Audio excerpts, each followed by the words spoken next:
Toll free 800-790-0415 or soundbytes.org. Now, alongside Steve Ray and Dave Enright, here's Nick Francesco on member-supported Jazz 90.1. Good afternoon, Mr. and Mrs. America, and all the chips in the PC. It is Saturday, the, oh Lord, I have no idea, 29th day of March on Dolany 2025, and you, you lucky people, you're listening to Soundbites. I'm Nick Francesco. I'm Dave Enright. And I'm your comic relief, Chris Horn, although I'm not really funny or a relief. That's no relief at all. At 5 minutes after the hour, we're going to be bringing you news, views, things to choose, nothing to lose. Kick off your shoes, don't get the blues. Have you paid your dues? Because here comes the news. But first, we should acknowledge that Chris Horn has taken time out from sleeping on his couch to come in here and join us today. I could still be asleep. This could just be a nightmare for all the listeners. It could be, but he even put pants on, so we couldn't be more impressed and relieved. That's the relief, right there.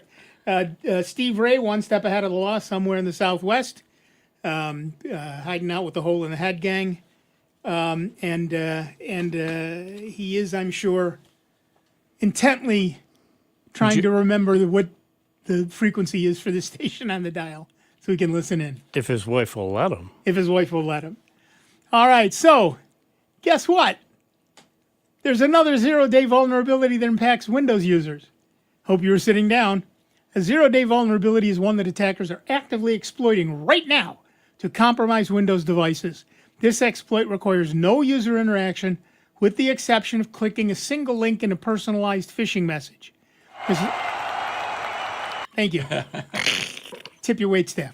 This is all that is required to bypass the sandbox protection system built into the Chrome web browser. The exploit bypassed Chrome's sandbox protection without performing any obviously malicious operations. It's as if the security boundary simply didn't exist. Chromebox has something called a sandbox, which means that every tab you open is separate from every other tab and separate from the operating system. So theoretically, it's very difficult for something to cross that boundary and damage your system. Unfortunately, this appears to just go through that boundary like it wasn't even there. What's critical about this is that it displays technical sophistication of the type seen by well-resourced threat actors like nation states. Google has released a patch, so please make sure your Chrome browser, actually any Chromium-based browser, is updated to the latest version to protect against this vulnerability. So, if you use Chrome or Edge or Vivaldi or Opera or dang near anything but Firefox on Windows, you need to update now. Sadly, Firefox isn't immune either. Mozilla has released Firefox 136.0.4 to patch a critical security vulnerability that can let attackers escape that browser's sandbox on Windows systems. This vulnerability is similar to the Chrome Zero Day.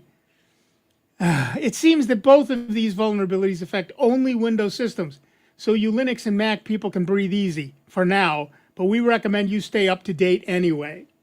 So our poll of the week at soundbytes.org, that's Bytes with a Y, Francis would like us to remind you, is both Chrome and Firefox hit by Windows zero-day exploit. Your choices are, I've already updated, I'll update immediately, relax, I'll get around to it, going commando, baby, and hold on, you can browse the web?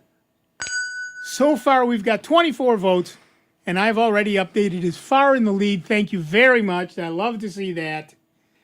And of course, you can vote on the poll yourself at soundbytes.org. That's Bytes with a Y, Francis would like us to remind you.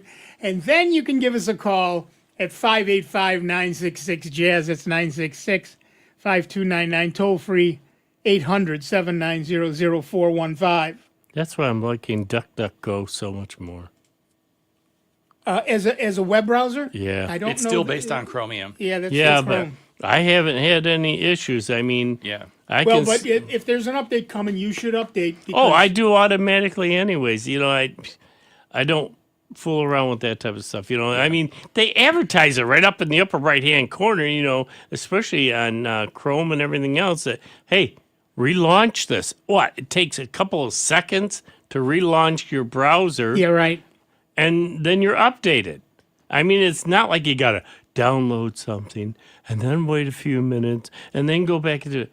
It just says click here and you relaunch your browser and it's all the tabs are back up.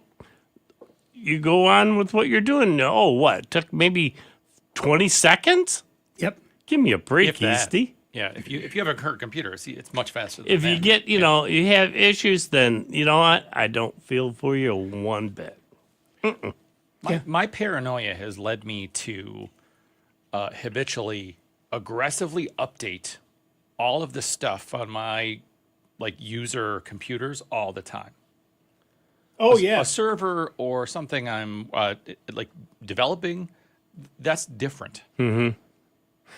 But it's something I'm using where I'm interfacing with the internet, like this one, where the vulnerability crosses Chromium and Firefox. That means there's something under the hood, foundational between them, between technologies, that is the source of this. Right.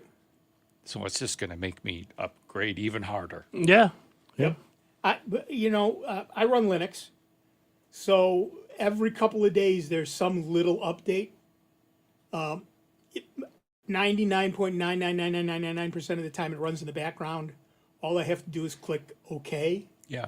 You know, there's a little thing that comes up and says, you got an update. Go. And I go on with my day. And when it's done, I click OK. It's finished. Thank you. Yeah. I'm done. 2 clicks. And most of the major updates are done overnight when I'm not even using mine. I turn it on and okay, everything seems to be running. It's all up to date and cool. Yep, most of the time, Low maintenance. my updates load in the background. Yeah. And so it really is just, I click it, it installs, I click it, click OK, I'm done. Yeah. And it, installs everything. So if it's 3, 4, 5, 50 packages, I don't care. Nope. Because I don't care how long it takes, because I can continue working. Mm-hmm. I think people that have been computer users for a long time are maybe less aware or more hesitant to update because they remember the days when you rebooted, you had to bring everything back up. You have to launch all your programs. Yeah. You got to do everything, all the setup again to get back to where you were. Yep. These days, your operating system, your browser, even your applications, they try so hard to make a restart, a reboot, as painless, as not noticeable as possible. You could reboot overnight and maybe not even know. Yep. Yep. Yeah. Well, matter of fact, I just talked to this one gentleman. He had just gotten a brand new Chromebook, and he still had his old computer that was an i5 chip. And he said, I don't know what I'm going to do with it. And we had been talking a while. I says, all right, you got your Chromebook, and it's doing everything you wanted to do, right? He goes, oh, yeah, I'm a real happy camper. I says, all right, you've been talking about this. Here's the perfect time to take that machine that's just sitting there now and put Linux on it. I says, you've been, talking about doing it. Put it on there. I says, it'll run great on that machine because he's got a terabyte hard drive on it and plenty of memory, its own separate video card. I says, dude, you're going to love it. I mean, it's just going to scream along. And I was telling him how, you can make it look like Windows, Mac, or whatever. There are so many different flavors of it. And the cool thing is you can put a bunch of them down to a flash drive, put, one on it, boot it, test drive it. Even on that machine, it might be a little bit slow, but at least you can try out different ones and see which one you want to put it on. Throw it on, test drive it, and see what you go. What are you going to lose? Nothing. Because now you've got your other machine to do your basic work. This is a toy now. Right. And I tell people all the time, if you do make a thumb drive, be aware that everything on it is compressed. So when you load something, it takes a long time because it's been compressed on that flash drive and has to be uncompressed. But once it's running at the real speed. But the one thing I didn't mention to say, he pulled a Dave. He was up until 2 o'clock. Yeah. Because I talked to him. I said, "So how you doing, Jeff?" "Tired." Yeah. "Why?" "I was up till 2 o'clock trying." And he was probably just scrolling through all of the software that's available to just install. Okay, I got to tell this story again for the people who haven't heard it before. Years ago, Decades ago. the internet was brand new, and Dave said, "Oh, I want to get on the internet." I said, "Okay, I'll come over. I'll help you get set up." Yep. Well, he got his cable internet in, and I went over and we got it all set up, and all of a sudden it was like I wasn't there. He was hunched over his computer. like Engrossed. I was someone was gonna totally steal it. engrossed. Are you still here? Yeah, and he was working away. After about 5 minutes, I said, "I'm gonna go." Yep. I said, "Do you want me to call you to go to bed?" He said, "No, I'll be fine. I'll be fine." I get a call at 6 o'clock in the morning, which is when he gets his wake up call. The second wake up call. I get a call at 6 o'clock in the morning. I pick up the phone. "Hello?" I hear profanity. I said, "Dave, up all night, were you?" Yep. Well, my late wife, we had this answering service because she was terrible about waking up. And I answered both because we get two of them. Yeah. The first one just to get you going, then the second one just to make sure that you were up. And I answered both of them. "Do you want me to go back?" "No, I'm up now." Never went to bed. I'm sure that day at work, I was a walking zombie. I don't know how I repaired any computers on that one, yeah. But let alone at work, because I was still working at Kodak at the time. yeah, but the thing that Dave is utterly correct about is that if you have a working computer that you are actually doing your work on, and you have a second machine, it's a toy. Why not play? If you haven't used Linux, and you think, I'm tired of Windows, I'm interested in moving on. You have really only two choices: a Mac and Linux. Mm-hmm. At least you can play with Linux. I know there's Hackintoshes. We're not going to go there. But you can play with Linux on an old machine. It costs you nothing. Every single thing that you can use on Linux, you can find a free version of. Or the exact same thing. Mm-hmm. Or the exact same thing. Right. For example, I have a 3D printer, and I use a slicer, and I was really kind of lusting after this one slicer that I suddenly realized, well, they have a Linux version. Yeah. It's free. Yeah. I will download it now, and now I am happy. Yeah. Well, it's just like me. The only thing that was stopping me was finding a different version of QuickBooks. Right. And I happened to get... Well, I told you about and MoneyDance. MoneyDance. And I got hooked on MoneyDance, and it's great. I mean, it'll run on any platform, Mac, PC, Linux, even my cell phone. Right. You can have it on there. And it is worldwide as far as support. And the support, I can't say enough. It is unbelievable. And I think the membership cost me, I think it was a whole, $40. And that was, it's like we're on version, I believe it's 24 right now. So any updates they do to, like, say, 24.1 or 2, I'm covered. Yep. And if I want to go, if they then come out with 25, say 2 years down the road or whatever, if I want to go to it, I can. Right. But I'm not, and it doesn't cripple it. All of a sudden it's not stop working and all this other stuff. Whereas QuickBooks, now that's going to subscription.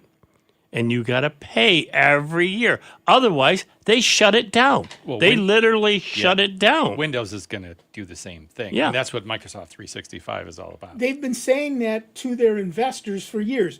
and you do not lie to your investors. Yeah. Well, you know what? You might be considering trying out ChromeOS. Maybe I want a Chromebook or something. Well, And exactly. this last week, I put FlexOS, which is the free aftermarket version of ChromeOS that you can run on anything because it's just a flavor of Linux. Right. Yep. And it was great. And it's another example of how you could just put it on a flash drive and run it off of that to try it out. Especially if you've got an old computer, you could just keep reinstalling it or just keep booting off of, this Linux Mint or this brand new cutting edge version of Ubuntu or whatever kind of Linux you want to try. They all work. And you know that if you install it on your real hardware right on the hard drive, it'll be 10 times faster. Right, exactly. But you can try it all out. Even something like Money Dance, which you pay for to use, you can try it out for free. You get 500, not accounts, transactions. I forget what it is. You get to try 500 of them anyway. Maybe it might be updates or something. Yeah. Yeah, I don't remember. Anyway, to the phones. Our first caller is Brian from Rochester, New York. What's up, Brian? Good morning, or good afternoon, more appropriately, guys. First, I want to start with thanking you for all the time that you have spent with this show. You've been an incredible resource, I think, not just our community, but the country writ large. So thank you so much. Thank you. It is our pleasure. Well, it's a remarkable thing. Quick question. I think it would be a simple one. I bought a Chromebook laptop a while ago, and I am in love with it. It's simple. It's easy. It's wonderful. And I have started looking for like a notepad kind of thing, something a little smaller, a little more portable than the notebook. I can use as a reader and do a couple things on. But I would like to be able to kind of also connect with the Chrome operating system. Is there? Does someone make a smaller kind of notepad with a Chrome OS? That's a great question. I've seen 11-inch. Yeah, and I think it has a tablet interface if you have it on a laptop that has handwriting recognition, like a touch screen. But I think what Google would suggest is just getting an Android tablet. Right. How do you want to interface with it? Well, if for example, I want to share data, I have contacts on the notebook or the pad, and I want them to automatically connect with the laptop and update. So share information back and forth through Google. It's Chromebook or Chrome rather. I'm sorry. Right. It's one of the things. I have Chrome on my phone too, and I love it. I love the fact that when you update something on one device, it automatically connects and shares the information with the other device. Okay. I also like that whenever you shut it down and you start it again, it updates the OS. Right.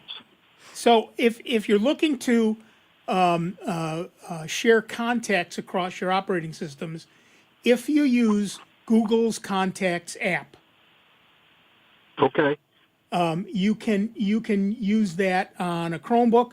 You can use that on Android, and you can use it through the web on any other device. So if you're running Windows or Linux or a Mac, you can see the same ones on your web browser.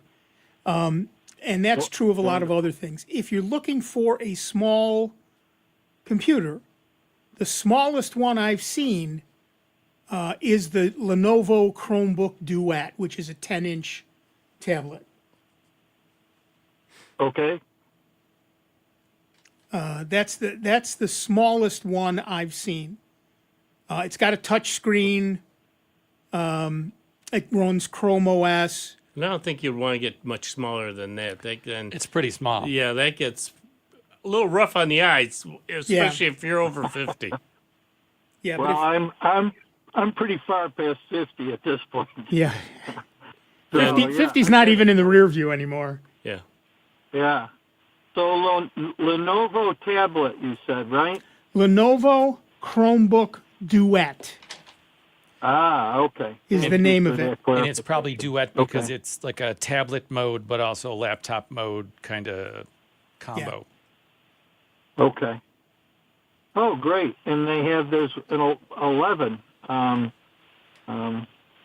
Wonderful. That looks like the 11-inch. Yeah, 11-inch. 10, well, yes, there's also a 10-inch if you prefer that. Okay. Okay. So just take a look. There is a 10-inch. Look, Lenovo makes about 60 gazillion. Yeah. The Wide variety. The Duet Gen 9 is an 11-inch tablet, and that's probably the Okay. one you want. And if you don't like it, Okay. remember his name is Nick Francesco. Thank you so much. Appreciate that. Or just sound bites. We'll all try it. We're a worldwide resource. Don't forget that. We're all willing to beta test it for them. Sure. Bring it on over a couple of months later. We'll swap it to another one of us a couple of months later. You'll get it sometime Okay. around January. Maybe. We're Well, not saying you of guys what year. You're right. Sounds like a plan. Thank you, guys, as always. All right. Have fun. I mean, that works for me. Yeah. Look, with a product like a Chromebook, you can run the Chrome apps, of which there are a plethora, but you can also run a Linux. You can also run Linux on it and run Linux programs. You need a decent amount of RAM for that. You want at least 8 gig for that. Yeah, but But you can any also- supported Chromebook will let you do that these days. Right. And you can also run Android apps. So, particularly for his instance, for example, he could run the Android version of Contacts and bring that up on his Chromebook Yeah. Yeah. and run it. Yeah. But realistically, anything that will connect to the internet that's an operating system will let you do some sort of account connection synchronization with Google and Microsoft and Apple/iCloud. Yep. Right? They want to make that as ubiquitous as possible. Right. And they say it's an account connection because it's your mail and your calendar and your contacts. Right. So you can run all of those through the web browser, and in some instances you might prefer to run it as an Android app. All right, back to the phones. We have Chuck from Penfield, New York. What's up, Chuck? Hi, gentlemen. I could use a little wireless network education. Sure. I have a wireless print server that I'm trying to connect. I had one on a few weeks back that worked real slick, but it was had some shortcomings.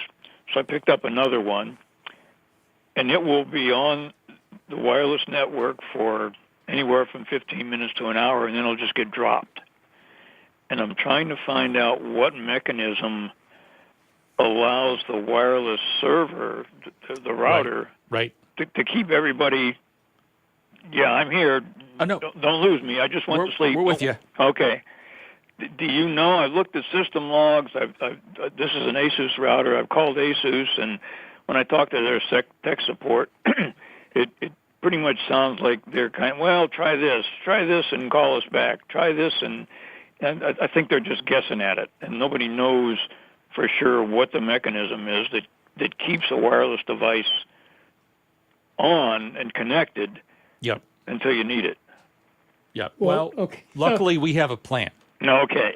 We do, but we have less than a minute, so we're going to have to take a break, but we want you to not hang up. Okay. So you've got an ASUS wireless print server. Right. And what No, kind? I have an ASUS router. And I had a Linksys very old print server that worked fine. Yep. And I upgraded that to a D-Link, which now has 4 USB ports and it'll run a scanner. And it's a physical print server. It's not just a wireless printer. It's a wireless device that you connect any one of 4 USB ports to a printer. All right, hang on. We're going to take a quick break, but we'll be back in just a couple of minutes with Dave Enright, Chris Horn, Me, Nick Francesco, Chris, Chuck from Penfield. Look, we're going to take a break is what's about to happen. I know that part. And then we're going to come back and have more show. And there'll be phone calls and us and things and stuff. So don't go too far. Listen to the little break stuff, and we'll be back in just a couple of minutes. Computer talk you can understand. More Sound Bites is next on member-supported Jazz 90.1. NBC News Radio, I'm Lisa Carton. A federal judge is blocking President Trump from deporting migrants to countries where they're not citizens. The judge ruled Friday that migrants must be given a meaningful opportunity to seek humanitarian protection in the United States. The decision states the U.S. cannot deport someone to a third country unless they provide both the deportee and their lawyer written notice of the country to which they're being sent. Officials must allow migrants to apply for protection in immigration court under the Convention Against Torture. Hundreds of protests are set to take place at Tesla locations across the country today. Not just about Elon Musk and Tesla, it's our whole democracy. Organizers are calling it a global day of action as part of a campaign dubbed Tesla Takedown. The death toll from a massive earthquake in Myanmar now stands at 1,000 as rescuers search for victims and survivors. Lisa Carton, NBC News Radio. Talk about life's nuts and bolts. This is Sandra Tsinglow with the Lowdown on Science. Mitochondria, your body's energy supplier, has a side hustle, inserting their DNA into your brain. Should we be afraid? Enter the Mills team at the University of Michigan. They examined little bits of that mitochondrial DNA called numps. Researchers correlated lifespan with the number of numps in over 1,000 donated human brains. They found one numpt gets added every 2 weeks, and more numps in the brain mean shorter lifespans. More than the powerhouse of the cell, mitochondria leave their genetic mark on our DNA. This research could forge a path to slow aging and improve our quality of life. Just don't go numps thinking about your mortality. The Lowdown on Science is a production of LAist 89.3. On the next Jazz Night in America, drummer Justin Tyson, who has lit the scene ablaze with his work alongside the likes of Robert Glasper and Esperanza Spalding, shares his top 5 drum heroes and the tracks that got him hooked. Plus, the seasoned sideman shares tracks and stories from The Paper Doors, his debut record as a leader, filled with trippy symbolism and tales of the mystical. I'm Christian McBride. Catch Jazz Night in America with Christian McBride, Monday nights at 8 on member-supported Jazz 90.1. Jazz 90.1 is supported in part by our members and by Greece Arcadia Middle School, presenting Alice in Wonderland, on stage at the Greece Arcadia Auditorium, April 4th and 5th. For more information and tickets, you may visit greececsd.org. I left the military with a traumatic brain injury. I came home to fight depression, anxiety, and alcohol. As America's veterans face challenges, DAV is there. I'm Madam Greathouse, Army veteran. DAV helps veterans get the benefits they've earned. With DAV's help, I've built a new life for myself. With the right support, more veterans can reach victories, great and small. My victory is just experiencing life. Support more victories for veterans. Go to DAV.org. Imani wouldn't be here if it wasn't for St. Jude. Everything was perfect until that day when she was 5 weeks old. So there was a fairly large and aggressive brain tumor, but St. Jude Children's Research Hospital gave us the ultimate gift in this world, which was hope restored.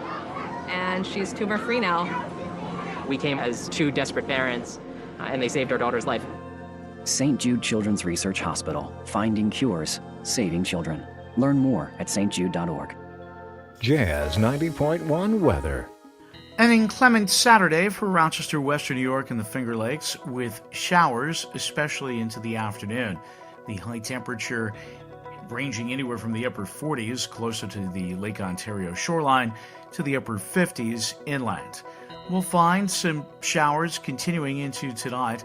Temperatures will be dropping back into the mid-30s, and we'll find some periods of rain for Sunday as well, with highs anywhere from 50 to 60 degrees. I'm meteorologist Josh Nichols for Jazz 90.1. And currently right now we've got 34 degrees out at the airport with cloudy skies and 33 here at member-supported Jazz 90.1. Welcome back, everybody. I'm Nick Francesco. I'm Dave Enright. And I'm Chris Horn. That's all I got. That's all you need. Yeah.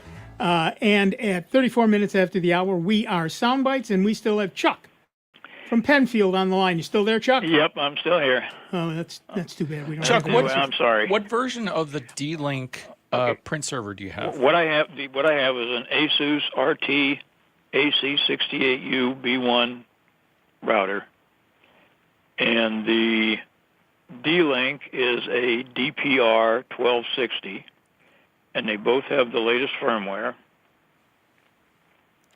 Right, and I found the DPR 1260, and what I'm looking for is there some like web-based configuration for it, where we could look at how it's configured. Okay. Maybe it's configured to go to sleep. Now, separately from everything else, is that print server. It works when I set it up, and I can print to it and all the other stuff. But I thought I had it fixed. I went to bed last night and it was on. I got up this morning and it was still on, and I was like, "That's great." Yeah. I had breakfast and I came back and it was off. And then what I get is a deauthorized, disassociated due to inactivity. Right. So what I think is a warning sign is that D-Link hasn't supported that print server since 2012. Right. And Wi-Fi has changed a lot since then. I tried to use the oldest configuration, if you want to use that phrase. I'm using legacy mode. This is a wireless G device, 20 megahertz bandwidth, and authentication is WPA personal is what I set it at. And it does connect, and it makes a connection. If I power cycle it, comes right back up. We're good to go. Okay, so a couple of things. First, WPA personal is old and broken. Okay. So if you use a different security setup, that would be better. Okay. The second thing is, does it only work in legacy mode, or can you work it in non-legacy mode? I've tried it in non-legacy mode, but it only stays on for 20 minutes or half an hour, as opposed to when I went to legacy mode, it seemed to stay on all night. I thought I had her beat, but no such luck. All right, so one thing you can try is there's a web-based interface to this. On the D-Link? Yeah. Okay. So if you can go into it, take a look at something called Sleep or something called Lease Time. Now, I looked at, where would I find it? Because I've looked for something like that all over, and I've not been able to find it. Well, if you in the manual for that, okay, it should tell you where you can go. So you would go to your web browser and type in an address like 192.168.1.4. And I've got that up. I can get that configuration set up here. Okay, all right. So and I'm not familiar with that. It's some sort of quick wizard thing or something or other. Yep. I'm not familiar with it, but it should have something in there that says, how long do you stay active before you go to sleep? So you're thinking that when it goes to sleep is when the router loses its connection? Yes. Okay. Well, I do have another printer that doesn't happen to. It's an actual wireless printer without the print server, and that doesn't happen. But it may have its own internal mechanism that says, even though I say I'm asleep, I'm not. Right, exactly. But it's also probably a newer printer. Yeah, that's true too. Yeah. So even if it's doing WPA personal, which we would suggest you not use. Okay, yeah. I was just trying to get it to work. Anything to get it to work, and then I understand that. Back up so from there. It also looks like that there's an Ethernet, like a LAN port on the back of the print server. You could just, if you can connect up a wire to your ASUS, then you could skip doing Wi-Fi at all, and I bet it'll work a lot better. And then you could also switch to WPA3 personal. Well, that was the whole idea of the concept, though. Right, yeah. To get it to wireless. I hear you. I wired it to set it up, configure it, Yep. and you pull wire, you just disconnect and reboot it, and then you're wireless. What's the printer? The printer is an older HP Color LaserJet. Yeah. And the printer works fine. Sure. I have no problem with the printer. Once I got this to work, there was a couple other printers that I've got that I thought I would try and hook up. So if it wasn't... So initially we were thinking, like, all right, maybe you live close enough to your neighbors where they have a Wi-Fi network on the same channel you do, and there's some conflict there. I checked the channels. Yep, and it's none of that. We're separated. I think it's your print server is old and not very good at Wi-Fi. It just doesn't want to talk. Yeah. Okay. Yeah. Now, how? So your Color LaserJet does not have Wi-Fi. No. Okay. And that's what I was trying to set up. And this is not for any major business environment. This is a let's see if this works kind of kind of thing. thing. I do the I wouldn't get rid of that print server. I would probably hold on to that. I'm not a hoarder. I can get rid of stuff. Yeah. Okay. I mean, the only indication I get is it goes along fine, and then I'll get on the in the system log disassociated due to inactivity. Yeah. So the system log is from the ASUS or your from computer? the ASUS? Yeah, from the ASUS. But that's okay. So the ASUS, the router says I'm dropping you because. But that's okay. You're not. Right. It should be okay. If your printer goes to sleep or the print server goes to sleep, it's going to disassociate. So what Nick said, I think, is still the right strategy. Okay.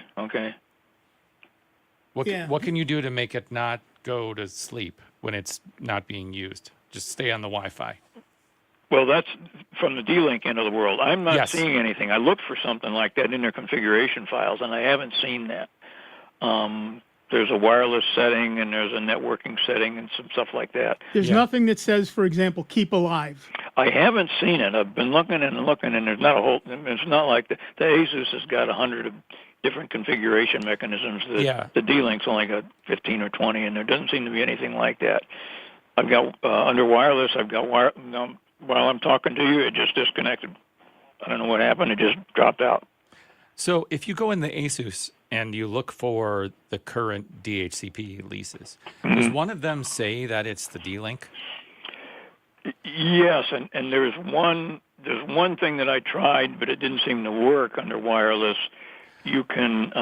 That's not why I'm asking. I'm not asking you to change your wireless. I'm saying that your D-Link has an IP address, and if you type that IP address into your browser, can you go to, like Nick said, 192.168.1 dot something is likely. Yep. You go to that address, and that brings me up the D-Link configuration mechanism. Yeah. Right, and that mechanism there, is there anything about timeout? Because I think it's a problem with the D-Link and not the ASUS. Well, I would tend to agree there too. I mean, my feelings is, and I don't. That's why I was asking what the mechanism here is. The guy on the far end from the router is supposed to have his hand up and say, "Hey, don't forget me. I'm still here." Yeah, but it may not be the printer that's. No, not the printer itself. The print server. The D-Link server is going to sleep. Right. So if in the ASUS router, you can take a look at the lease time.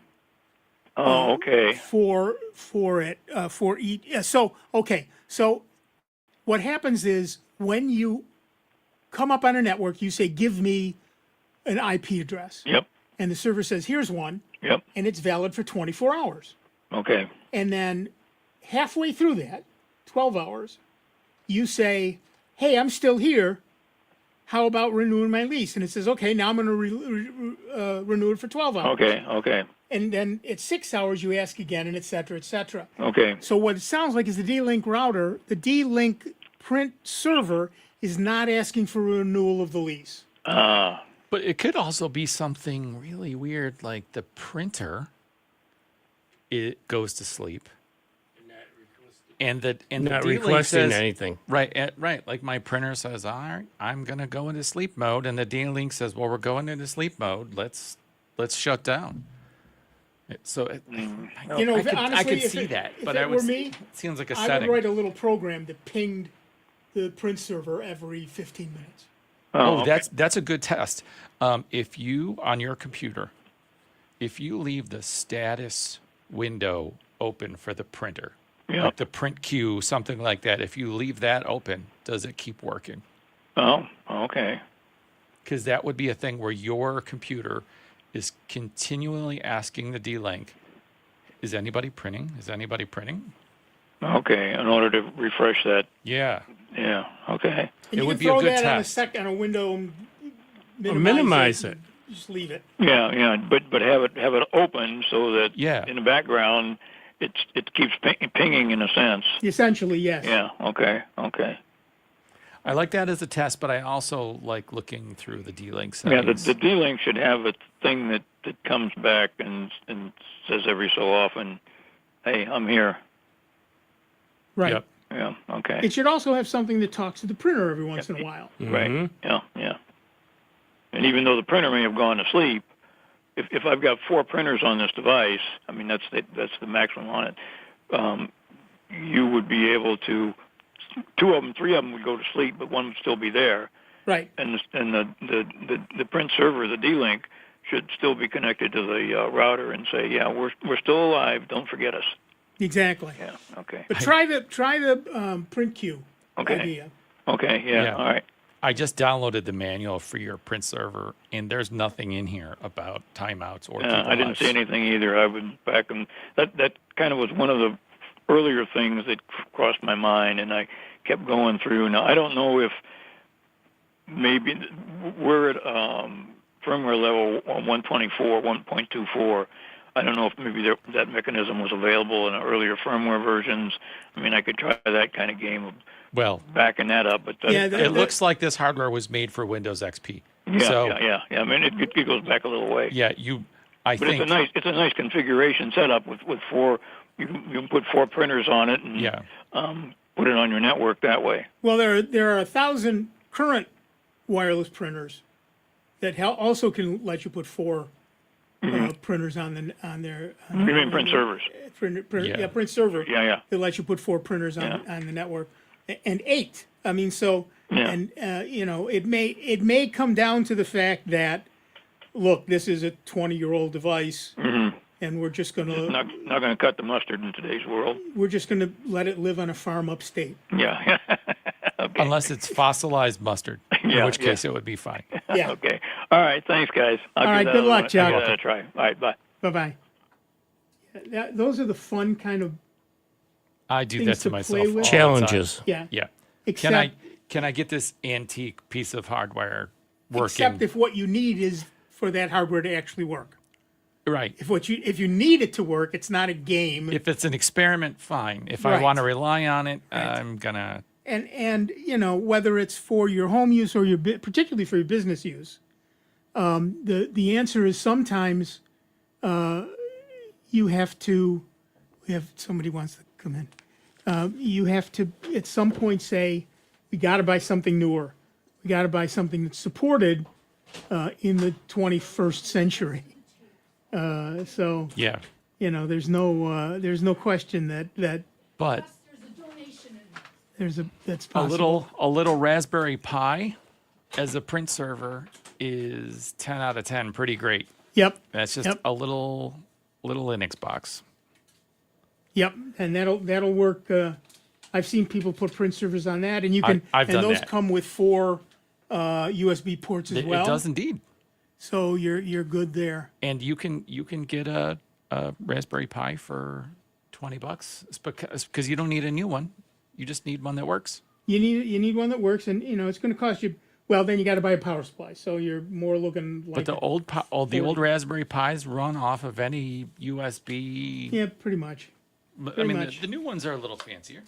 But I do not have a 5 yet.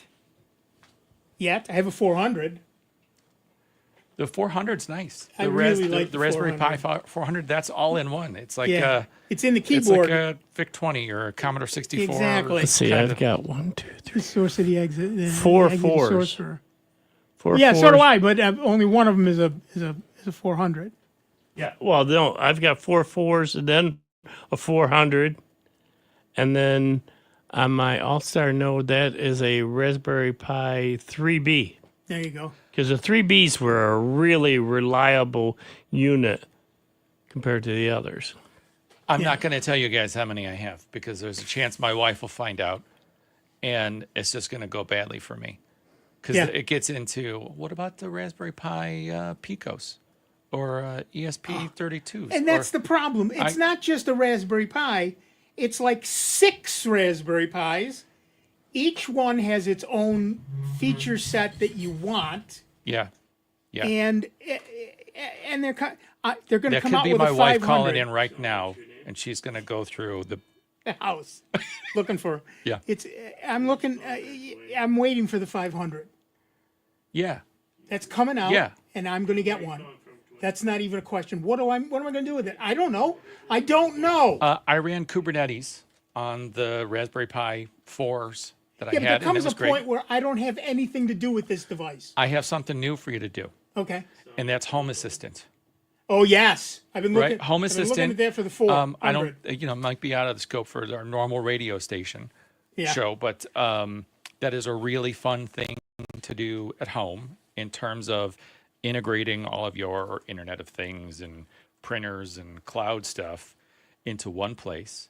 And if you go as far as wanting to solder things and connect up sensors, it'll pull all of that in and give you a dashboard. And if that rules. doesn't make you happy, there's the ones that run your own private AI system. Yeah. Where you can it's essentially Siri or yes, Echo or whatever. Right. Home Assistant is one of the options you have if you want Alexa be able to talk to Google Home, to be able to talk to Siri. Right. And also maybe talk to your own thing at the same time. Right. All right, back to the phones. Our next caller is Dwayne from Rochester, New York. What's up, Dwayne? Hey, there's changes in 2 interesting apps. I don't know if some of your listeners have realized that GIMP is now at version 3. Yes, sir. And just got that on my Linux box, and aside from just some minor user interface, it's basically the same thing with a lot more under the hood. Yep. GIMP is my image editor of choice. GIMP stands for GNU Image Manipulation Program, and it is an all-out graphics program. If pretty much anything you would want to be able to do with graphics, pretty much, you can do in the GIMP. Yeah, and this is for people that say, well, I have to stay on my Windows machine because I use Photoshop. And I'm not saying that you can transfer from Photoshop to GIMP in a day or even a week or even a month, but there is an alternative to Photoshop if that's all that's keeping you on a Windows machine. And for a normal end user, it's going to do everything you would do with Photoshop. It's going to do more than you want. Yeah. Photo processing, cropping, doing stuff like that. There are plenty of alternatives out there. You just got to do some looking and trying them. And GIMP is very powerful, right? That is the thing, is that it's very powerful in the same kind of way that Photoshop is. Yeah, what I'm looking for in GIMP 3 is to have help readily available, because on version 2 what I found is you're in the middle of something and you think, well, it would be nice if I had contacts, related help, and it's going to tell me what to do where I'm in the middle of something, and I've never been able to get around, having to go online and look online for GIMP help. It'd be nice if you could just click within GIMP and say, I'm trying to do this thing with a background. Could you, give me some context-related help on backgrounds, that sort of thing.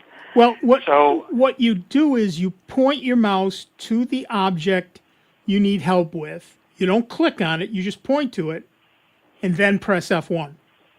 Okay.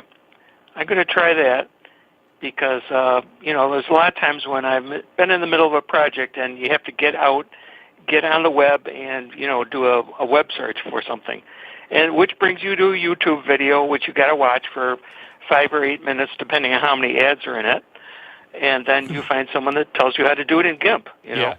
Right. But like I said, if let's say you point the mouse to a specific what they call element. So that's a window, a dialog, a menu entry, a tool, whatever it is. And then while the mouse pointer is over that, press F1. Because help is context sensitive. Right. Yeah, exactly. That's what I want. The other thing I want to mention is Thunderbird is now on Android. In fact, it's up to Android. Its version is 9. And the Thunderbird experience was in development for a while. And then I was watching the more or less release, and they've been releasing, I would say, new version every month or two for the last year. So Thunderbird on Android is nice. It's never going to be the Thunderbird that you're used to on a desktop, right? But it seems to be very stable. And if you're unhappy with your email client on your Android, give a try to Thunderbird. Just bring it up, use it in parallel with whatever you got, and see if you like it. Yep, it's a good thing. Thunderbird is a terrific product. It's from Mozilla, the same people who put out Firefox, and I use it every day. Thanks. Great. Yep, 2 apps, and both of them are winners. Yeah, they both are. Thank you, Dwayne. Awesome. We appreciate it. You're welcome. Have a good one. You too. Bye-bye. Yeah, a lot of things are moving to Android because so much of what people do now is mobile first, phone first. They really look to their phones to do things and then something else. So back in the day when you wrote a website and then said, let me see if I can make this mobile too. It's the other way around now. Absolutely, because that's where the users are. Yeah. I'm a hypocrite because Soundbytes, it's not really as mobile friendly as you might think.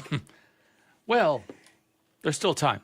Well, there's still time, and I'm not really a professional programmer. That might come as a shock to everybody but me. But yeah, so I've been playing with Free Simple GUI lately. It's a Python library. Okay. To do graphical interface stuff, and they it's like this thing. Or yeah, like you have this little program that you just want it to be, have some interaction with a real user. With that one, and not a text interface. Right, it's a graphical interface thing, and it really works well. And I've been playing with that, but theoretically, that has you can use it on Android and on the web as well. I haven't played with any of that. I don't write real code anymore. I think that's fascinating. The frameworks or the toolkits that let you deliver something to a regular computer, but also a website, but also a phone or a mobile device. That is pretty amazing. Without having to rewrite all your code. Yeah, right. Like if you do it the right way, you kind of do it once. This is my target. Go. Yeah. And that's what's making it easy to write apps these days, which is why we see so many of them. Sadly, it also makes it easy to write bad apps. You can deliver bugs faster than ever. Exactly right. That's my only talent, by the way. Yeah. Bug generation. Yeah. Put it on your resume. All right, that music tells us that the first hour of this show is in the books. It is history. It is a dead parrot, but do not despair. There's a whole nother hour of the longest running computer show in the known universe coming your way. A whole nother hour of Dave Enright, a whole nother hour, thankfully, of Chris Horn, a whole nother hour of me, Nick Francesco, and a whole nother hour of you, but only if you give us a call at 585-966-JAZZ. That's 966-5299, or toll free at 800-790-0415. Also, don't forget, the pledge drive is coming up, so start saving your nickels. That starts pretty soon, and we will be, it starts Monday, so we'll be doing it next Saturday. So please be aware of that, and be aware that we'll be looking for your help. But right now, we'll see you in just a couple of minutes. Before you call into our show, please make note of the following rules. 1, turn your radio down. 2, turn your radio down lower. 3, remember, nobody has invented a good-sounding speakerphone yet. Don't use them. 4, make sure you have a point. It makes for a more interesting show. 5, calling does not guarantee you'll get on the air. No whining. 6, if you do get on the air, please do not tell the host what you just told the screener. We don't care. And 7, is that radio turned down yet? We hope this will make for a more enjoyable program, and we thank you for your time. Online 24 hours a day, 7 days a week at soundbytes.org. More with Nick Francesco, Dave Enright, and Steve Ray next on member-supported Jazz 90.1. WGMC Greece Rochester. A public service of the Greece Central School District. Jazz 90.1. On Facebook at Jazz 901 FM. NBC News Radio, I'm Lisa Carton. A federal judge is blocking President Trump from deporting migrants to countries where they're not citizens. The judge ruled Friday that migrants must be given a meaningful opportunity to seek humanitarian protection in the United States. The decision states the U.S. cannot deport someone to a third country unless they provide both the deportee and their lawyer written notice of the country to which they're being sent. Officials must allow migrants to apply for protection in immigration court under the Convention Against Torture. Hundreds of protests are set to take place at Tesla locations across the country today. Not just about Elon Musk and Tesla, it's our whole democracy. Organizers are calling it a global day of action as part of a campaign dubbed Tesla Takedown. The death toll from a massive earthquake in Myanmar now stands at 1,000 as rescuers search for victims and survivors. Lisa Carton, NBC News Radio. The music of John Dankworth summons his visit to the essence of jazz. Saxophonist, composer, arranger, Dankworth is a world travel conductor. I'd like to go to South America very much. India and China also I've never been to. I've been a lot to this country, a lot to Canada, a lot to Australia, New Zealand, Singapore, Hong Kong, to Israel, to Iceland. This is Will Moyle. Join me as we welcome John Dankworth to the essence of jazz. The Essence of Jazz with Will Moyle, Saturday nights at 6, only on members-supported Jazz 90.1. Jazz 90.1 is supported by its members and by Buffalo State Performing Arts Center at Rockwell Hall, presenting Marion Meadows, Brian Simpson, and Althea Renee. Friday, April 11th at 8 p.m. To purchase tickets, you may look online at buffalostatepac.org.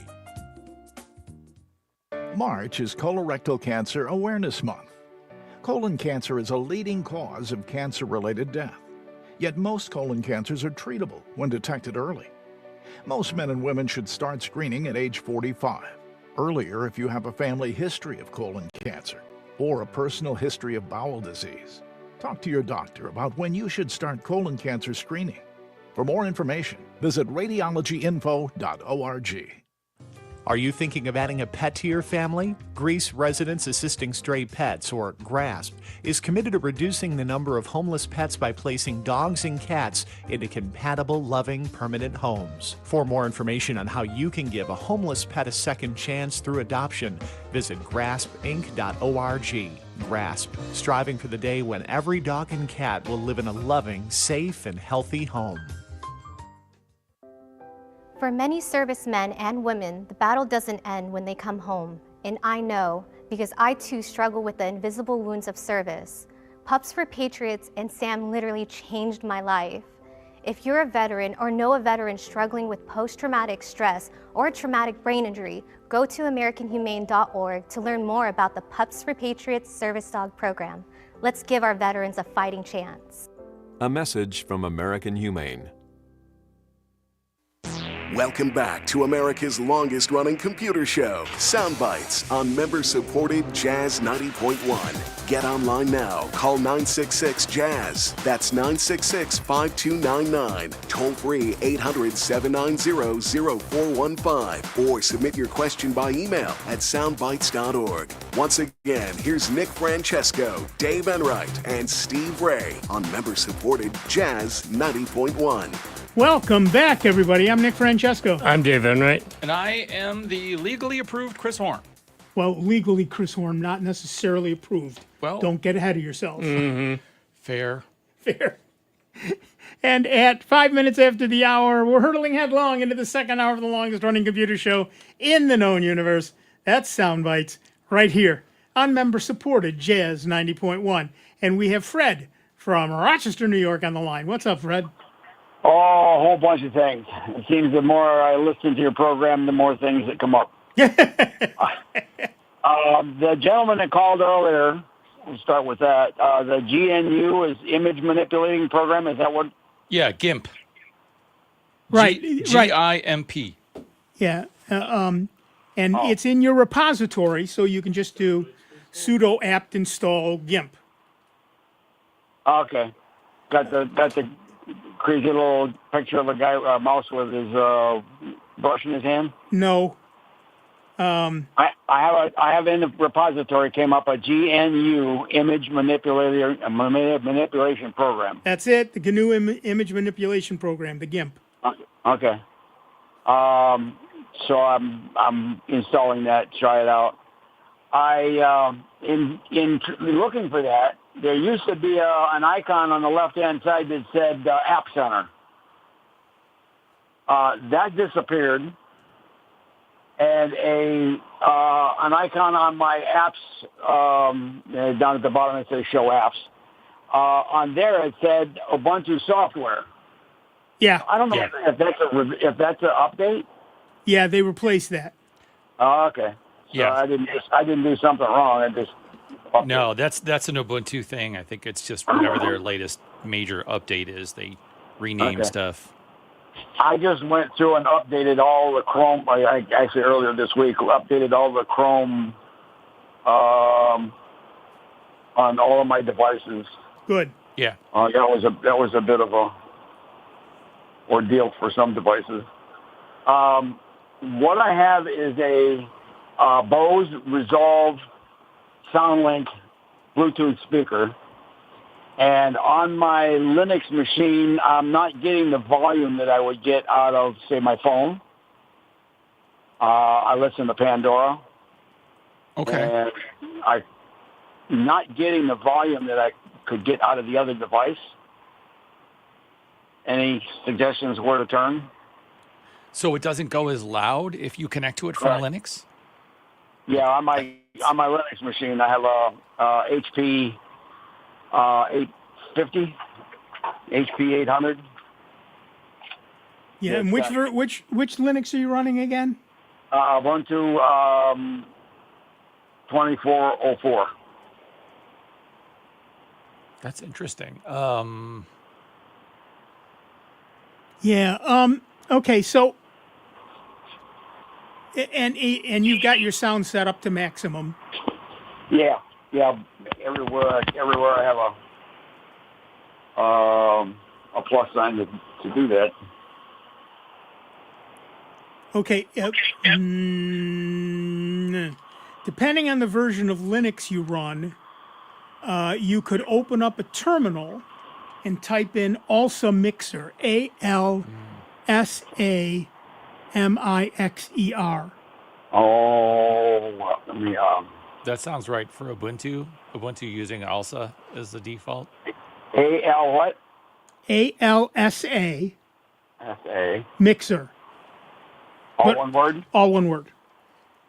And it should bring up in the terminal. It should bring up a quasi-graphical looking thing.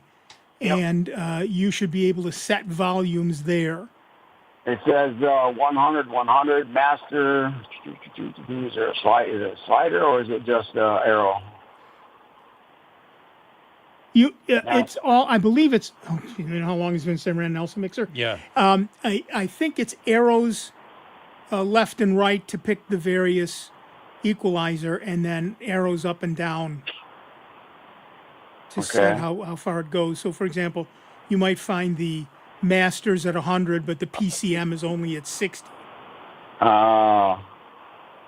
Okay, so I have, it says master at the bottom. It's got arrows on either side of that, and it does nothing with the mouse. No, it's a command line program, so you would have to run it with your keyboard. With your keyboard. Okay, arrow left and right. Oh, okay. So the master I can go up and down. But is there anything in that list that's not at 100%? There's only one thing showing on the screen. And what is it? Oh, there's only one slider? Yeah, just the master. Then you've got a tricky problem. Oh, wait a minute. We got capture. If I tab, I get capture. Yeah, it's not capture. I think it's what Nick said. It's probably PCM. That sounds right. Yeah, I have just the one showing. I have F keys that are help and system information. All right, so if you hit F6, okay, do you see multiple sound cards? I see one default 0 HDA Intel. PCH. So there are multiple listings there. Yeah, I just see the one. Just the one. Okay. Okay.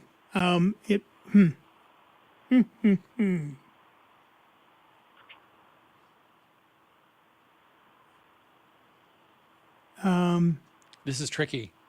Yeah. It's tricky because there's a lot of potential little settings. Yeah.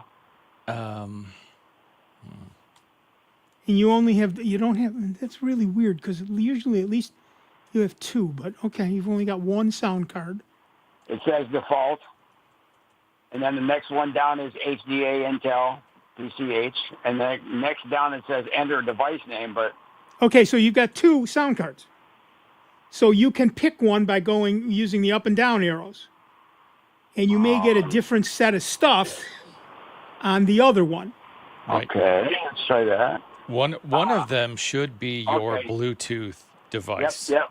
They all fired up. Headphones, speakers, 100%. PC is 100%. Mic boost, beep is 100%. And the masters are 100%. Masters at 100%. Okay, and so if you try the other sound card, you get that original one again. Go back.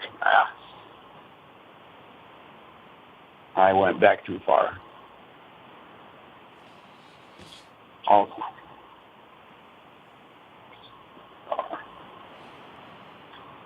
Okay, yeah, just have the one. F6 again. Default is, yeah, it just got the default.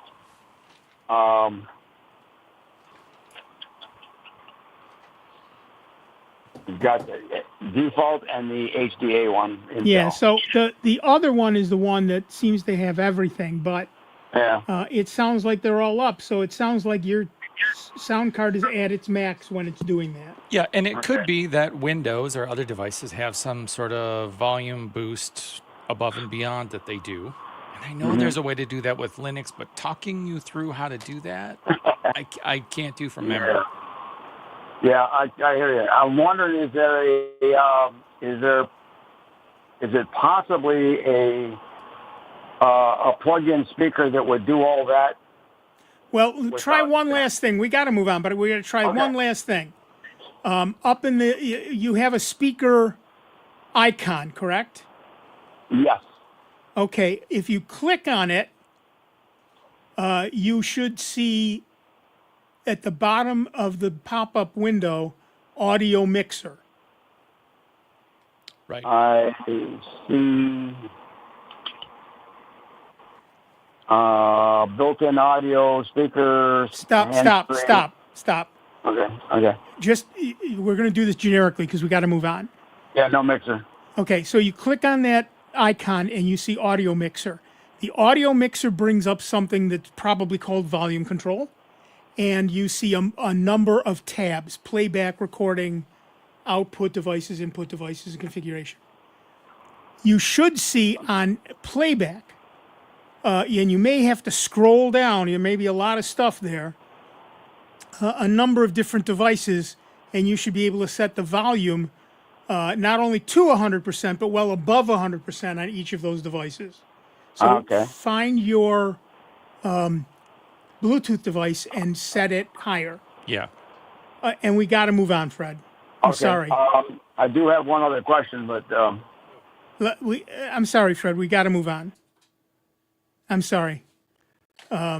So luckily, sound devices are all structurally basically the same across operating systems. Right. The hard part is that getting to the point where you can see how they're all structured the same is really arcane, and operating systems move that around to be in different spots from version to version. And it's like, all right, if you keep poking at it, you can get to the point where the individual devices, the individual parts of each device are settable, and maybe you can overdrive it, or you can set the audio settings for a particular application to be different. Right. But it's arcane. Yeah. All right, back to the phones. Our next caller is Dave from Irondequoit, New York. What's up, Dave? Well, as a proud Jazz Money Manic person, I'm I'm glad to have you guys on board. Basically,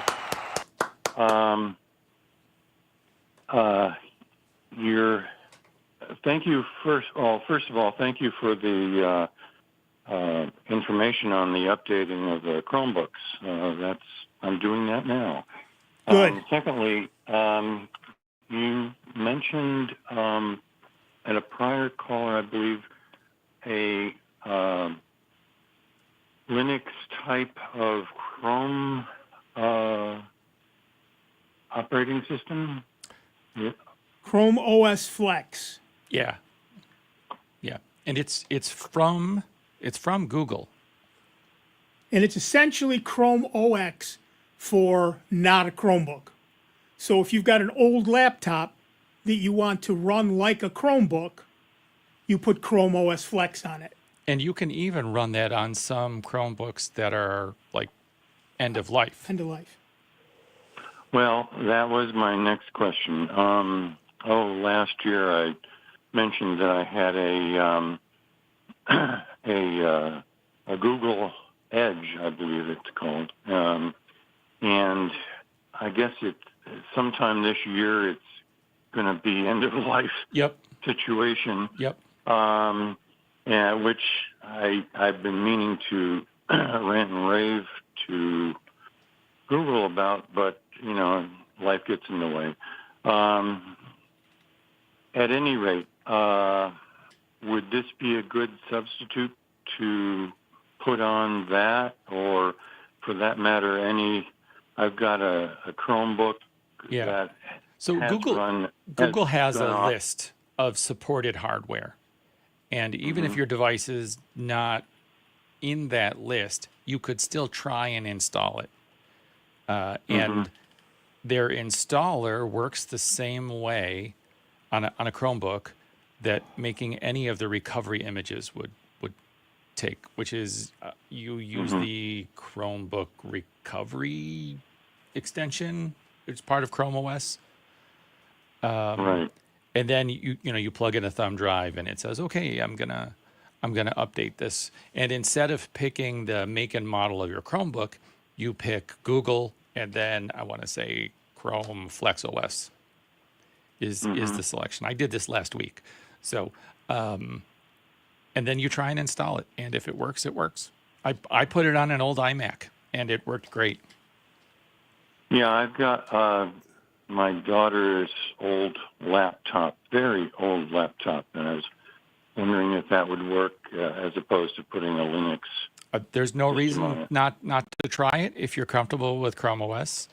And if that doesn't work, Linux will always happily take you and work. Okay, great. Thank you very much, guys. You're welcome. Yep. And just because I've put, we actually had it on our site already. I've moved it to the top, the ChromeOS Flex certified models list. Oh, and perfect. as you said, even if it's not certified, it may work. Yeah.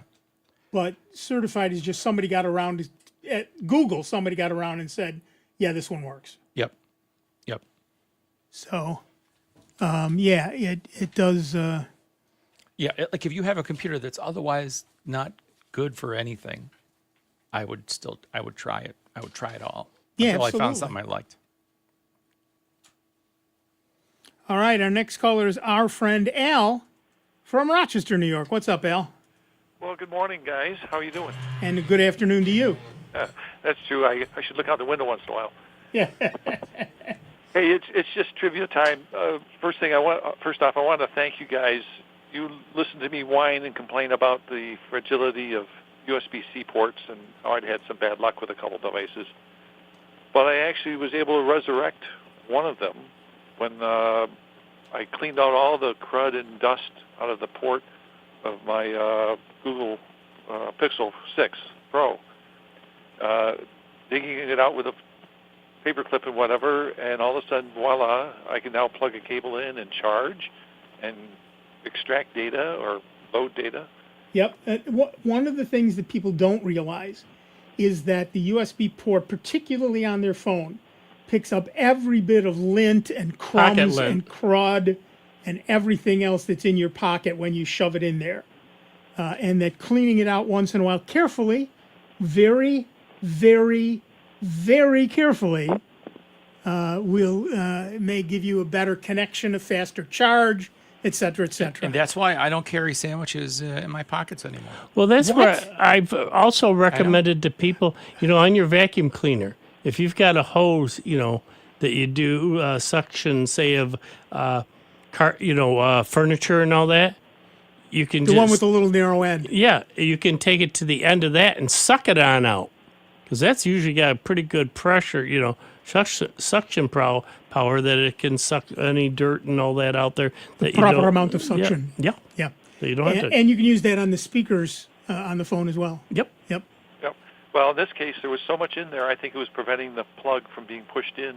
Yep. Oh, yeah, definitely. That can happen. I was pushing strongly, and that still wasn't enough. So, anyways, thank you for that. Yep.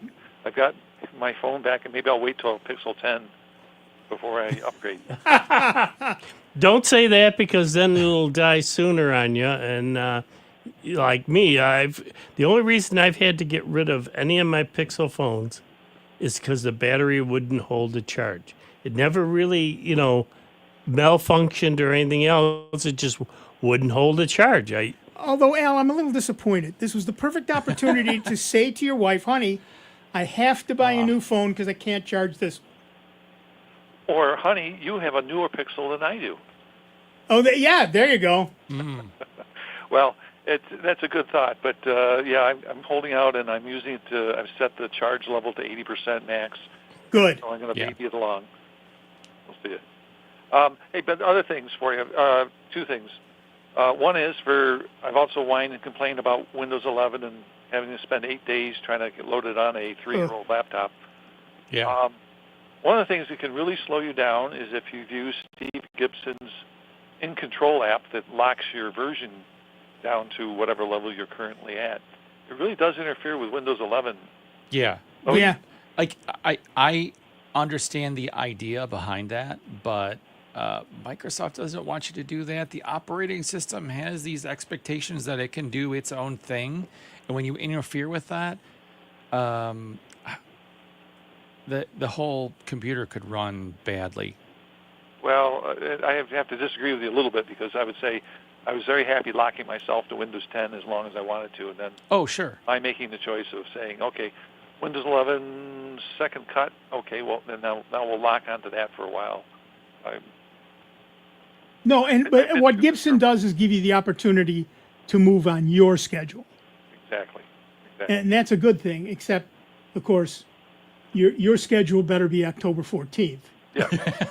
Right. Okay. Hey, final thing for you, just under licensing and whatever. Adobe is following the trend, and that we saw it coming. But the new Photoshop Elements 2025 is only available with a 3-year limited license. Yes. So you pay for your 3 years, Right. and the 3 years. They don't want you to own anything. Yeah. Even Photoshop Elements, right? Like that's supposed to be the light consumer friendly, right? Not the big show app. Oh, right. But I'll tell you, I use it for 95% of all my work. Well, that's just it. What happened to Adobe was their thought originally was Photoshop is the big one, will lock people into that, and the peons will use Element. But it turns out everybody's using Element. Yeah. So now they have to lock people into that one too. So anyways, basically it comes down to if you don't want to get locked into something where the editor part of the Photoshop Elements is going to die in 3 years, get a copy of 2024, and then you don't have to worry about and never upgrade. Right, you don't have to upgrade. Yeah. If you choose to. Right. So. All right. That's my rant or complaints for the week. So. Well, now you can rest easy for an entire 6 days. Thank you. On to paying my taxes. Thank you. Hey, good luck. Bye-bye. Bye. All right, bye-bye. So yeah, we all have to pay our taxes. What am I laughing at? Yeah, right. That's not funny. Right. Oh, so the Steve Gibson tool reminds me, and I think I've probably mentioned these before, but the Chris Titus tools for Windows. If you go to your browser and search for Chris Titus tools, there's a command line you can copy into your PowerShell on Windows 10 or 11. And I use that on all of my Windows computers, but it is expert mode only. And your ability to shoot yourself in the foot, even though it has warnings on all the things that it does, it's got warnings, but it's very powerful. And as far as locking myself in and not letting Microsoft's AI stuff, Copilot, run in the background, I can turn all that off. Nice. All right, back to the phones. Our next caller is Steve from Greece, New York. What's up, Steve? Good afternoon, gentlemen. Couple questions about updating to Windows 11. I have some friends who have old computers, and they will not want to go to Windows 11. Anyway, would you talk about Zero Patch? I have just heard about Zero Patch. And if they go to 11, I know there's Open Shield and Ultra Shield and things like that. Could you talk about maybe what are those layovers and how well they work, making the Windows 11 interface look like Windows 10? Well, the big difference, of course, between 11 and 10 is that the taskbar is in the middle instead of over on the left, and you can change that just by right-clicking on the taskbar and telling it go live on the left. Yeah, but everything's big in 11, and there's not room. Well, yeah, okay, depending on how much stuff you've got. Okay, so Zero Patch is a plan, a program, a canal, and what it does is it theoretically continues to update you on 10 without having to go to 11. Now, how long will that last? How good are those patches? How much stuff gets through them? I don't know. I've done some research on it, and it's getting good reviews and companies are using it rather than updating. So, right, real companies or just testimonials on Zero Patch's website? No, I never do that. When I do my searches, I go away from their home pages. Yeah. Oh, that's good. Yeah. And it is free for individual users. I don't know that I would. If you're going to run it, you need to be really, really careful. Yeah. I wouldn't trust it. about everything. My gut says it's not something I would ever All right, run. stay on the line, Steve. We're going to take a quick break. Back in just a couple of minutes with Dave Enright, Chris Horn, Steve from Greece, me, Nick Francesco, and you. It is 29 minutes after the hour. You're listening to the longest-running computer show in the very known universe. That's Soundbites, right here on the truly great and truly grateful to you that we are member-supported Jazz 90.1. It's America's longest-running computer show. Back to more Sound Bites with Nick, Dave, and Steve. Next on member-supported Jazz 90.1. NBC News Radio, I'm Lisa Carton. A federal judge is blocking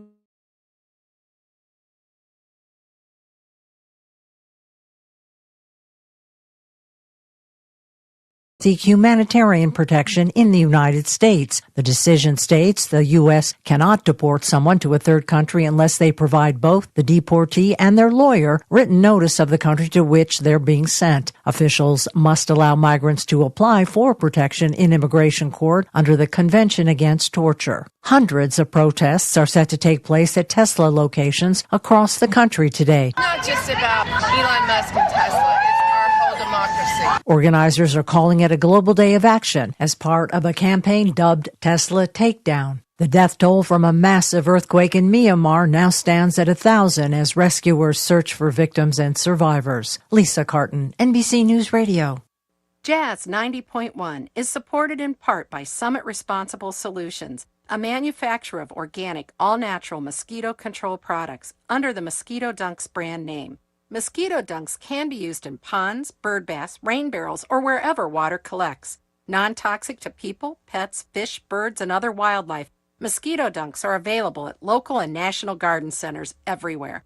Information on how to control mosquitoes can be found at summitresponsibleSolutions.com. Jazz 90.1 is supported in part by our members and by animal repellent Plant Skid. It's organic and safe for use on fruits and vegetable gardens, as well as trees, shrubs, and flowers. Plant Skid uses odors associated with predators, encouraging animals like deer, rabbits, bulls, elk, moose, chipmunks, and squirrels to dine elsewhere. Information on how to protect plants from animal damage can be found at plantskyd.com. That's plantskid.com.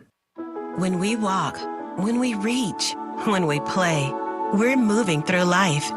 But an estimated 80% of Americans aren't getting their recommended daily amount of physical activity. It's time to move and keep moving, America. And when you need help, physical therapists and physical therapist assistants are by your side because we are meant to climb, to dance, to soar, to thrive. Choose to move. Choose physical therapy. Visit ChoosePT.com. And now your Jazz 90.1 weather. An inclement Saturday for Rochester, Western New York, and the Finger Lakes, with showers, especially into the afternoon. The high temperature ranging anywhere from the upper 40s, closer to the Lake Ontario shoreline, to the upper 50s inland. We'll find some showers continuing into tonight. Temperatures will be dropping back into the mid-30s, and we'll find some periods of rain for Sunday as well, with highs anywhere from 50 to 60 degrees. I'm meteorologist Josh Nichols for Jazz 90.1. And currently right now we've got cloudy skies, 33 degrees out at the airport, and 32 here at member-supported Jazz 90.1. Welcome back, everybody. I'm Nick Francesco. I'm Dave Enright. And I am the out-of-warranty Chris Horn. Which is the only Chris Horn we're getting. And 33 minutes after the hour, we are Soundbites, and we have Steve from Greece, New York, on the line. Go ahead, Steve. I thought I was done. So you're talking about Zero Patch. Yeah, Zero Patch and then the overlays. Right. So basically, okay, so let's start with Zero Patch. Zero Patch is a non-Microsoft company that updates Windows 10. How good are they at it? Pretty good. Nobody is perfect. And as Windows 10 comes out of service, the bad guys are going to start looking at every vulnerability that gets patched in 11, and they know it will exist in 10. So the gamble is, can the zero patch people bring out a patch before the bad guys create an exploit? Okay. And I can't answer that. And, good luck. Yeah. It's basically a crapshoot. You pays your money, you takes your chance. Roll of the dice. Put your money down on the come and go. So, I cannot speak to the efficacy going forward of zero patch.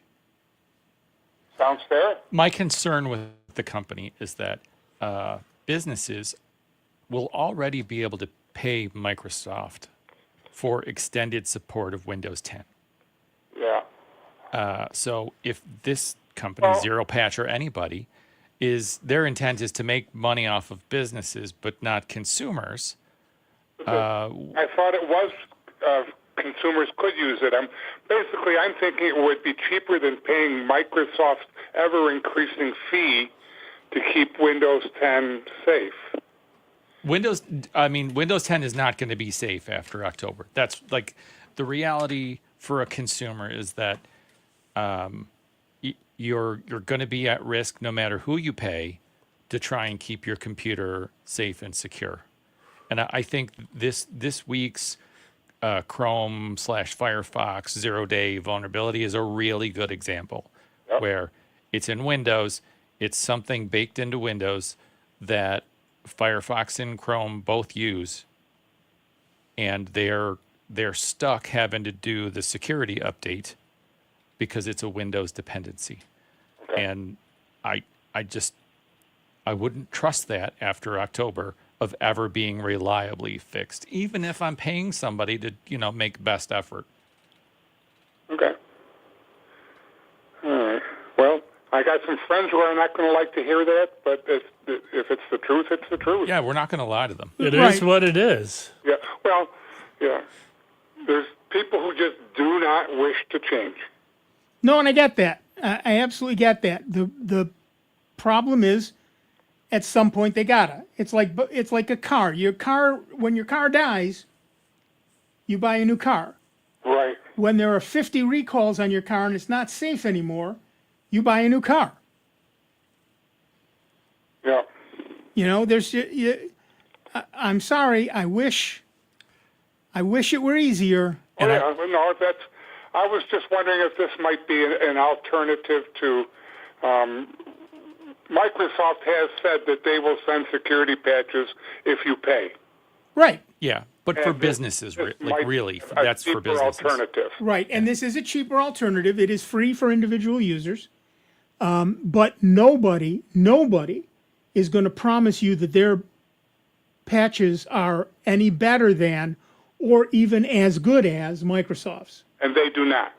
They do not promise that. Right, that's exactly right. Yeah. That's exactly right. And so, again, what you end up with, and the same is true if you run Windows 11, right? There, is a patch going to be good? Is it going to come out in time, et cetera, et cetera? You're paying your money and you're taking your chance. It's all a gamble.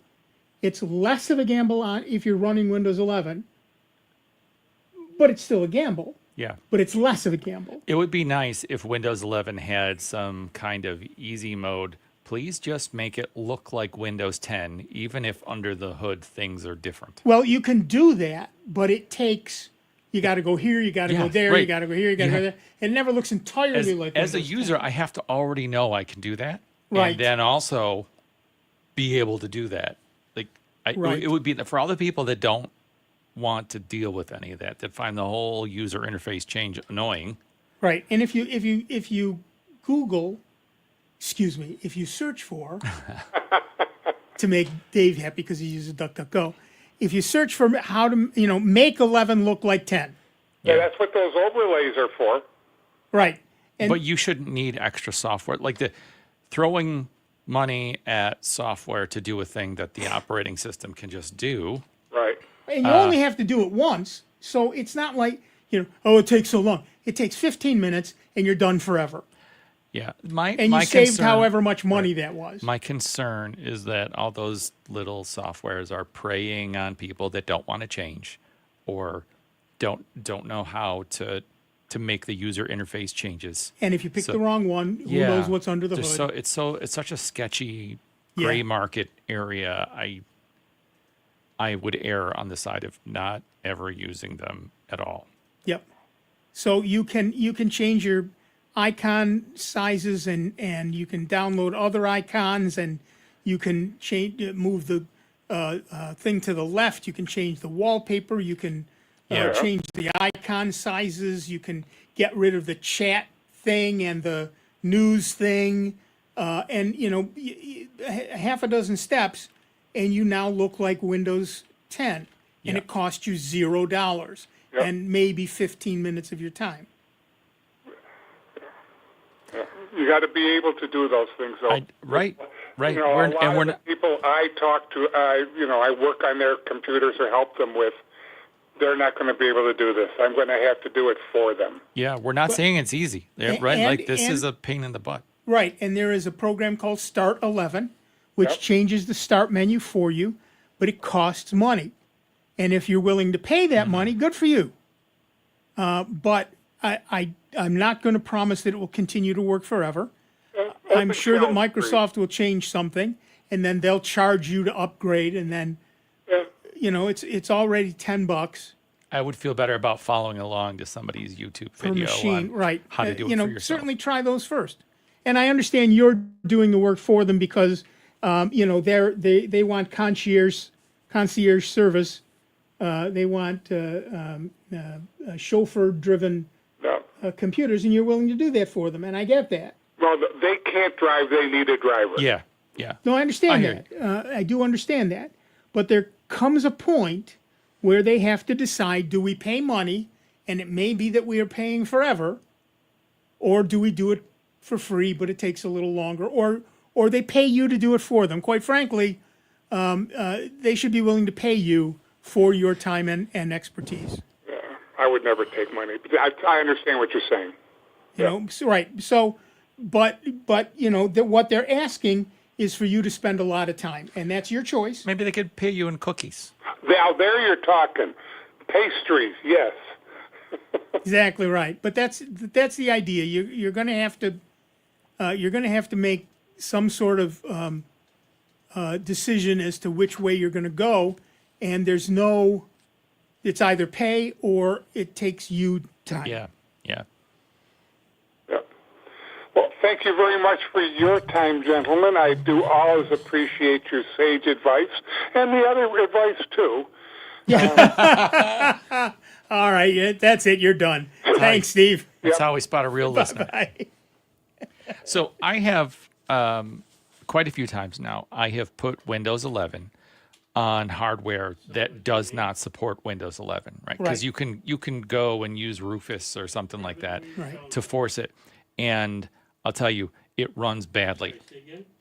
Along the same lines, I have taken an old Apple piece of hardware and used the Open Core patcher to get the current version of Mac OS running on it. And I can get it working, but it runs very badly. Very badly. And however, if you take an old Intel Mac and put Linux on it, it runs like a top. Oh, like a champ, because Apple makes great hardware. Apple makes great hardware.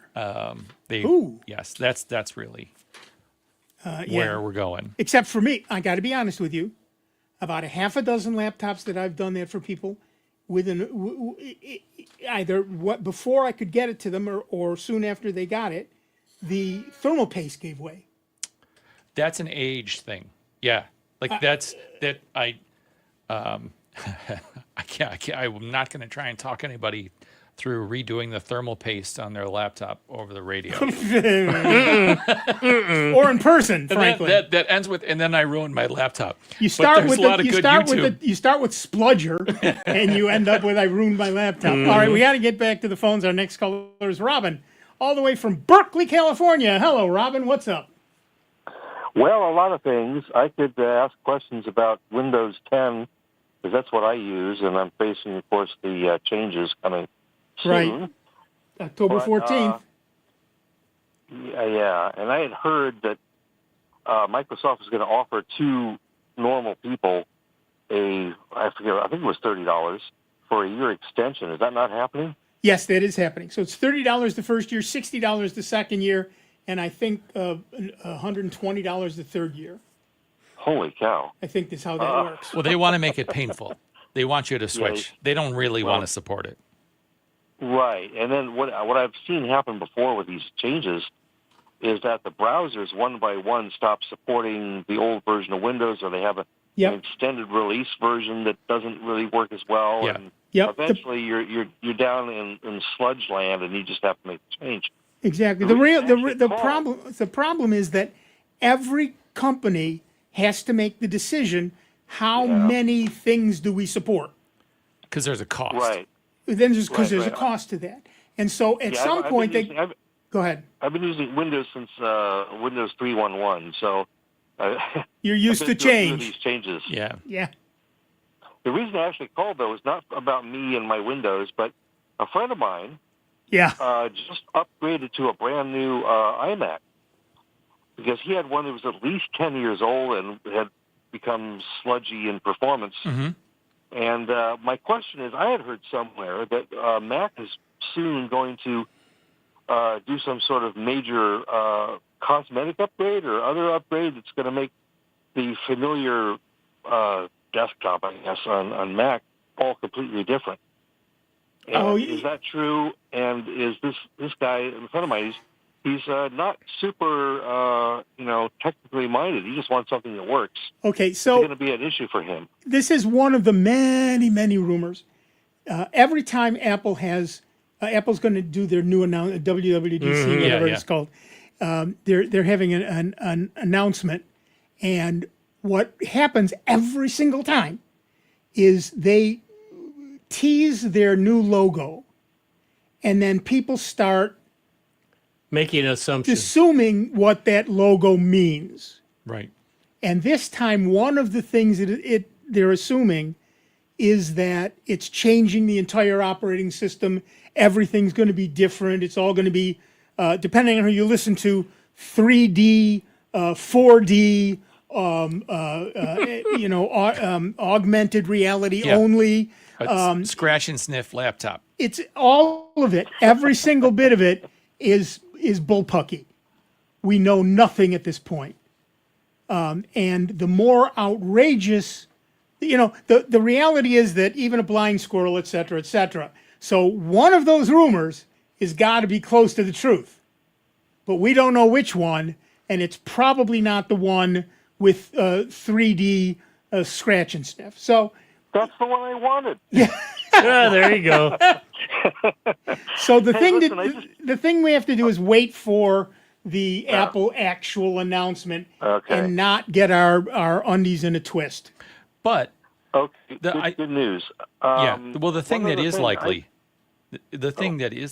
is that Apple will continue to converge how things like the iPad and the normal Mac OS work. Right now, with the ARM architecture, you can run a lot of iPad or iOS software on your ARM computer. And I think maybe even having a mode where your iMac or something has some more tablet-like features makes a lot of sense to me. But I haven't heard any, reasonable rumors that that's about to happen. Under the hood, I think some of that stuff is moving in that direction, but I don't think we're there yet. Right. So we'll see. We'll see when the announcement comes out. But right now, it is all wild and ludicrous speculation. Okay, that's good to hear. I just did a promo for you guys on Bluetooth. Are you guys on Bluetooth? Bluetooth? Bluetooth? I'm sorry. Whoa. Hang on. I get my blues mixed up. Blue Sky. I'm on Blue Sky. Absolutely. Blue Sky? Oh, you are? Okay. I love Blue Sky. Okay. I mean, is the show on there? The show is not yet. I think we're just on YouTube and on the Jazz 90.1 website. I should take out a... What is Steve doing right now? Why hasn't he put it on Blue Sky? What is wrong with Steve? I'll put it on Blue Sky. Excellent. All right. Thanks for the show, guys. Thank you. I should mention that in 2 weeks, I think it is, April 9th, I will be giving I believe it's virtual talk on X alternatives. So I'll be talking about Blue Sky and Mastodon and Counter Social and like that. There's like 50 of them. I'm not going to cover them all. What percentage of the talk is making fun of Steve, though? Because I was fully in when we headed down that road. 100% of it. Okay. All right. I'm there. So you'd be there. So if you head on over to the Apple Cider website at I believe it's applecider.org. Hold on. Apple I'll tell you that in a moment. That's the Rochester Apple user group from last century and this century. Yep. Yeah, Awesome. it's applecider.org. Wednesday the 9th is Twitter Alternatives with Nick Francesco. There should be a space between the / and the N, but that's okay. I thought you were going to say a space between Fran and Chesco. But yeah, so we should have check it out. You'll be able to get a link to it's going to be a Google Meet, so you'll be able to or watch via the YouTube channel. So we'll be able to do all that stuff. All right, back to the phones. Our next caller is Andy from Cheektowaga, New York. Hi, Andy. What's up? Hey, got a question about a device my buddy plugged into my TV last night because he wants me to check it out because I'm paying enormous amounts of money for Spectrum cable TV, and this device basically is a Fire Stick that plugs in, and it has an app that's loaded on it called Diju Media. This is the side loading of pirate media thing that's popular on Fire Sticks. Yeah, I got 4,000 channels. I can watch a cricket match in India right now. Okay. I can watch highlight in Miami. I mean, here's my take is because I think I have a semi-authoritative take on the Fire Stick universe. The side loading of the Fire Stick content is really popular with people with Fire Sticks, and what I have heard within the security community is that software doing the side loading is super popular to put you on a botnet so you're basically injecting a virus into your network just to get the content. So what can happen? Let's say I'm a bad person on the internet and I have access to these botnets. I can have complete access to everything on your network and make it do whatever I want. You're opening yourself up to piracy. No, that side loading the thing on the Fire Stick is piracy. Yeah, but I mean more so in that. But also it means other people can come into your computer. Right. Like you're basically you're saying, hey hackers, come inside my house, do anything you like. Yep. And the only reason bad things aren't happening is that none of us tend to be important enough for bad things to happen. But as we always say, they're botnets, so the bots are going to grab everything they can anyway. Mm-hmm. Yeah. I would not use that. I would pull it off your TV immediately. I've heard this story many times, and every single time I've said, don't use it. Well, I only have it. I don't have a computer or a laptop or anything. This is just my TV at my house. Do you have a phone? How do you do banking? Do you use your Wi-Fi for anything where you ever type your password? Yeah, I guess. Yeah, I would. Yeah, I use.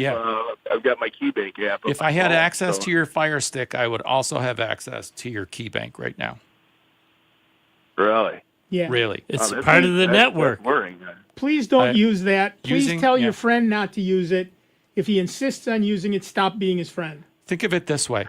If you use a Fire Stick like that, and I'm a bad person, your network is now my network. Right. Isn't my network secure, though?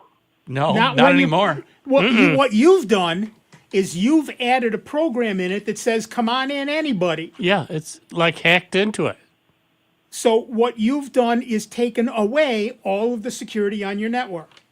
Because that's what it's doing. It's hacking into all these programs that are normally you would have to pay for, and it's a form of piracy. So I think the way they work, like physically, let's say, is they add a secret backdoor to your network that is available to the bad guys. And it doesn't matter how much security you've put in. Yeah.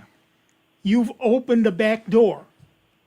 It's like locking the front door, setting a guard, alarms, everything else, and then leaving the loading gate wide open. Right. I understand. Yeah. So definitely do not ever use that again. Ever, ever, ever. And no one else should use this either. And I'm sure there's listeners that have it or know somebody. And they think, oh, nothing's going to happen to me. I don't have.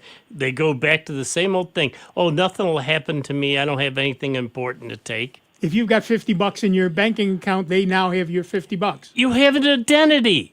With your information on it. Probably your birthdays and any other passwords or anything else saved on it. If I've got your banking information, I can open credit in your name. Mm-hmm. Okay, so with me unplugging this, then everything will just go back to normal then? Yep. Okay. I would make sure that if I've, whatever devices you have, I would run an antivirus program. Since he said he only has his phone. Still. No computer. He run AV. We got an iPhone. Yeah, okay, Sophos runs on an iPhone. It isn't necessary, but it certainly couldn't hurt. Right. Okay. No, good. I'm glad I called because I'm glad you called too. And I would reboot. Be true. I would reboot my television in case it stuck something in your TV. It may not have. Do you have a smart TV? Yeah, that's what I'm watching it through. So with video. Okay. I don't know. That seems unlikely. It wouldn't hurt. Possible. Again, it wouldn't hurt. Yeah. No, rebooting is a 2-minute process. All of that is unlikely. But the reality is that most of these side-loading piracy media content delivery systems have like a poison pill kind of payload to them that puts you on a botnet and at someone else's beck and call as far as your internet connection goes. Right. And check on your smart TV to see what apps you have that you may not have loaded. Yeah. Check on your phone to see what apps you may have that you didn't load. And if your computer is part of one of those botnets doing something bad, the FBI can come knocking and take your stuff. You're the guy that gets your caught. Network. You're responsible for what you it have does. to prove it wasn't you. Good luck with that. And good luck with that. So be aware. Never. Okay, first, Andy, never let somebody else plug something into your computer or television or phone or anything. Unless it's Nick or myself. Right. We're totally safe. We're totally Well, safe. yeah, this wasn't somebody off the street that We're was kidding. on snake oil. I know this person. Well, Yeah. you know the guy, but he clearly Right, but they didn't has, know this stuff. They didn't Right. know that. Right. Okay. All right. Cool. Thanks, guys. Sure. Thanks. Sorry, Andy. I hope he was wearing the brown pants. I think he called because it was too good to be true. Yeah, and it is. is. Too good to be true. It is too good to be true. There's certainly the temptation of thousands of channels, but they're piracy. It's stealing. There are commandments about that. A commandment about that. Anyway, that's it. We are done for another week. Good calls this week. I want to thank everybody who called in. I'm sorry we didn't get to everybody's calls. Sorry we didn't get to all the pieces of the calls of some of the people who did call. Wow, that didn't make sense. And I'm sorry for my answers, period. We're just sorry Chris Horn was here. I tried to keep him out, but he was right there when I got to the door, and there's nothing I could do about that. I want to thank Dave Enright. I might as well thank Chris Horn. I'm Nick Francesco. We want to thank each and every one of you. And we want to remind you that next week does start the pledge drive, so keep that in mind as you listen next week. And we hope that you will listen next week and every week to the longest-running computer show in the known universe, Sound Bytes, on member-supported Jazz 90.1. See you in 166 hours. Be good to one another, will you? Stardate March 29th.